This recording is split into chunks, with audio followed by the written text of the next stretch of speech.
लक्ष्य निर्धारण। अपने लक्ष्य का निर्धारण करना एक महत्वपूर्ण कदम है।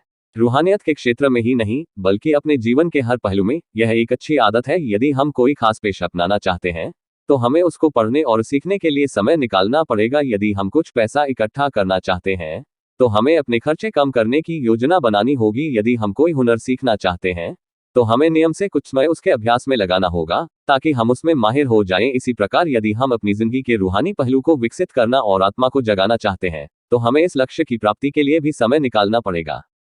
अक्सर लोग रूहानियत को कोई प्राथमिकता नहीं देते हैं। वे दिन भर जो भी करना चाहते हैं वह करते हैं, और यदि कुछ समय बचता है तो वे उसे आत्मिक खोज में व्यतीत करते हैं।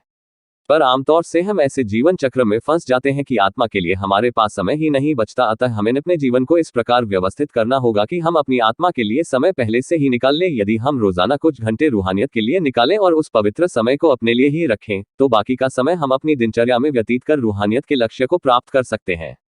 हम रूहानियत को प्राथमिकता क्यों दें? इस प्रश्न के उत्तर में हम इसकी महत्ता की तुलना दूसरे कार्यों जैसे शरीर की देखभाल की महत्ता से करके देखें। यदि हम केवल शरीर की देखरेख में लगे रहेंगे, तो हमें क्या हासिल होगा? यदि हम शरीर के अलावा कुछ और पाना चाहते हैं, अपनी बुद्धि का विकास करना चाहते हैं, अपने सांस्कृतिक या रूहानी पक्ष को बढ़ाना चाहते हैं, अथवा संसार को कुछ देना चाहते हैं, तो इन क्षेत्रों में अवश्य हमें कुछ समय देना पड़ेगा। यदि हम रूहानियत के लिए समय अर्पित कराएं और आत्मा को चेतन अवस्था में ले जाए, तो हम देखेंगे कि जीवन के अन्य पक्षों का विकास आसान हो जाएगा। जब हम अपनी आत्मा और इसके अनंत ज्ञान, आनंद, अमृतत्व, निर्भयता और एकता के गुणों से जुड़ते हैं, तो हमारे बाकी पक्ष ज्यादा विकसित हो सकते हैं।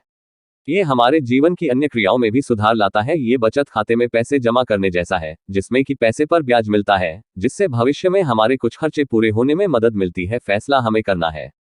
यदि हम चाहते हैं कि हम आत्मा को चेतन कर इसके उपहारों का मजा लूटें, तो हम अपनी दिनचर्या की प्राथमिकताओं का निर्धारण कर उन पर कायम रहें। हम समय प्रबंध, टाइम मैनेजमेंट के लिए और भी रचनात्मक तरीके अपना सकते हैं और आत्मा को चेतन करने के लिए समय निकाल सकते हैं। ऐसा करके हम आत्मिक आनंद, शांति और प्रेम का मजा ले सकते हैं।